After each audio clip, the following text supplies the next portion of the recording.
நல்லா தான் நடிச்சிருக்காங்க. படம் அவர் கேரக்டர் நல்லா சூப்பராக தான் பண்ணியிருக்காங்க. ஹீரோயினும் நல்லா சூப்பராக பண்ணியிருக்காங்க. நல்லா தான் இருக்குது. ஆமாம், எல்லாருமே புதுசாக ஒரு சில ஆக்டர் ஆல்ரெடி பார்த்து இருக்காங்க. எல்லோரும் ஒரு புது கண்டென்ட்டை கொண்டு வந்திருக்காங்க. லாஸ்ட்டில் ஒரு புது கண்டென்ட் கொண்டு வந்திருக்க மாதிரி இருக்குது படத்தை. மியூசிக்கில் நல்லா தான் இருக்குது. ஆமாம், அதை பேஸ் பண்ணி தான் இருக்குன்னு வச்சுக்கோங்க. ஒரு 7 அப்படி. நல்லா இருக்குங்களா? நல்லா இருக்கு சார், நல்லா இருக்கு படம். சூப்பர் ஆக்டிங் நல்லா இருக்கு. எல்லாமே சூப்பராக இருக்கு.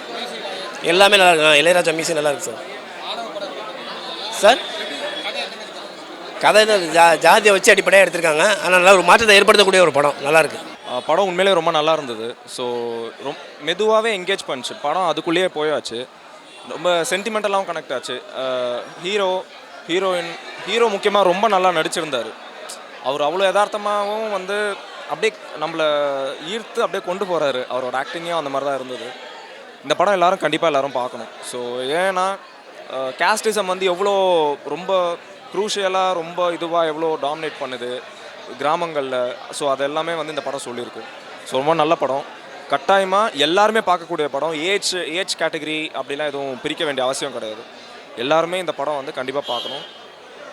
பேரன்பும் பெருங்கோபமும் ரொம்ப நல்ல படம். எல்லோரும் பார்க்கணும். அவர் நடிக்கிறாருன்னே தெரியல, வாழ்ந்திருக்காரு மனுஷன். ஏன்னா அப்படியே ஏன்னா ஒரு ஏஜ் டிஃப்ரென்ஸ் இருக்குது. அவர் காலேஜ் படிக்கும் போதாக இருக்கட்டும், அப்புறமா ஒரு வேலைக்கு போகிறது, ஒரு ஃபேமிலி மேன், அப்புறம் ஏஜ் வயசானவராக வர்றாரு.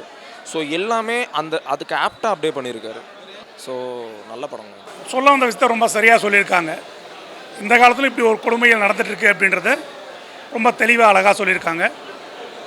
புரிஞ்சுக்கிற அளவுக்கு ரொம்ப நல்லதாக இருக்கும். சொல்ல வந்த விஷயத்தை ரொம்ப சரியாக சொல்லியிருக்காங்க. இந்த காலத்தில் இப்படி இருக்காங்களே அப்படின்றத திரும்ப சொல்ல வேண்டியதாக இருக்குது. ஏன்னா இப்போவும் இந்த மாற்றம் மாறாமல் இருக்குது தான் ரொம்ப தெளிவாக சொல்லியிருக்காங்க. ஸ்டார்டிங்லேருந்து பார்த்தீங்கன்னா ஃபைனல் லெவல் ரொம்ப ஓவர் ஆக்டிங்காக இல்லாமல் ரொம்ப செட்டிலாக நல்லா பண்ணியிருக்காரு. எல்லோருக்கும் தேவைங்க. இன்றைக்கி எல்லோரும் நம்ம பேசும்போது தான் பார்த்தீங்கன்னா ரொம்ப சராசரியாக நீங்கள் நானும் ஒன்று பேசிட்டுருக்கோம். பட் ஆனால் ஒரு நமக்கு ஒன்று நடக்கும்போது தான் அவன் தாழ்ந்த ஜாதின்ற மாதிரி எண்ணங்கள் வருது. ஸோ அது அப்படி பார்க்க தேவையில்ல, மனசனாக பார்க்கணும் அப்படின்ற விஷயத்தை ரொம்ப தெளிவாக சொல்லியிருக்காங்க. பட் ரொம்ப அருமையாக இருக்குது, பொருத்தமாக இருக்குது. ஆமாம் கண்டிப்பாக 8. எனக்கு தமிழ் அவ்வளோ தெரியாது. நல்லா இருந்துச்சு. கான்செப்ட் நல்லா இருக்குது, புதுசாக இருக்குது. இது மெயின் கான்செப்ட் அந்த பிளட்டு கேஸ்டிசம் என்னமோ பண்ணுறாங்க. நிறைய பேர் ரியல் லைஃப்பில் இப்படி தான் பண்ணுறாங்க.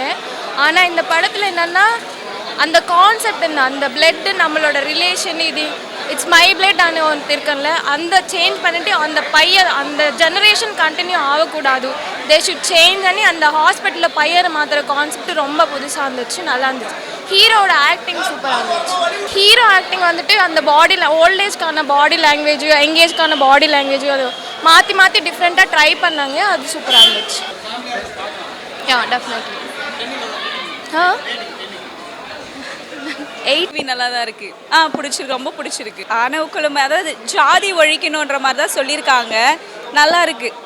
ஹீரோவோட ஆக்டிங் ரொம்ப நல்லா இருக்குது, சூப்பராக இருக்குது. ஃபஸ்ட் படம்னு சொன்னாலும் ஓகே தான், அவர் நல்லா தான் நடிச்சிருக்காங்க. நல்லா இருக்குது, பார்க்க நல்லா இருக்கும். யங்ஸ்டர்ஸ்க்கெல்லாம் ரொம்ப பிடிக்கும். லவ் ஸ்டோரிலாம் நல்லா இருந்தது. கண்டிப்பாக பார்க்கலாங்க சார். அருமையாக எடுத்திருக்காங்க. பல வருஷமாக மறைக்கப்பட்ட உண்மையெல்லாம் வந்துட்டு இருக்குது. இதே போல் மக்கள் திருந்தணும். இன்னமும் அப்படியே தான் இருக்காங்க. பல ஊர்களில் இது நடந்துட்டு தான் இருக்குது, மறைக்கப்பட்டு தான் இருக்குது. இதுக்கப்புறமும் மாறணும். சாதிக்கு எதிர்ப்பான ஒரு படம் தான் இது வரவேற்கத்தக்கது தான். நல்லா நடிச்சிருக்காரு, இன்னும் நல்லா நடிக்கணும். நல்லா பண்ணியிருக்காரு. எல்லோரும் பார்க்கலாம். ஏன்னா பேரண்ட்ஸ் மெயினாக பார்க்கணும். அவங்க தான் முதல்ல மாறணும். அவங்க தான் பிள்ளைங்களுக்கே ஊட்டி வளர்க்குறாங்க. ஒன்றும் தெரியாத குழந்தைக்கே ஊட்டி வளர்க்குறாங்க சாதின்ற ஒன்று. இதை பார்த்தாச்சும் அவங்க மாறணும். ஹாய், நான் உங்கள் ஷாலி பேசுகிறேன். இன்றைக்கி பேரன்பும் பெரும் கோபமும் திரைப்படம் ரிலீஸ் ஆகிருக்கு. நீங்கள் எல்லோரும் பார்த்துட்டு உங்கள் ஃபீட்பேக்கை சொன்னீங்கன்னா கண்டிப்பாக ஐல் பி ஹாப்பி. இப்போ தான் வந்தேன், பிடிச்சி போட்டிங்களே. ஸோ இனிமேல் தான் எல்லாருக்கிட்டையும் கேட்கணும். நான் பார்த்தப்போ அதில் நடிச்சிருக்கேன். ஆடியன்ஸாக பார்த்தப்போ இட் வாஸ் நைஸ். ஒரு ரா சப்ஜெக்ட். ஆடியன்ஸ் பர்ஸ்பெக்டிவ்லேருந்து சொல்லணுன்னா டவுன் சவுத்லலாம் நிறைய இந்த மாதிரி இஷ்யூஸ் நடக்குதுன்னு சார் சொல்லியிருந்தாங்க. நமக்கு அதை பற்றி பெரிய நாலேஜ் இல்லை. பட் சார் சொன்ன கதைகள்லாம் கேட்கும்போது இந்த காலத்துலேயும் இப்படிலாம் நடக்குதுன்றது ஒரு ஆச்சரியமாக தான் இருக்குது.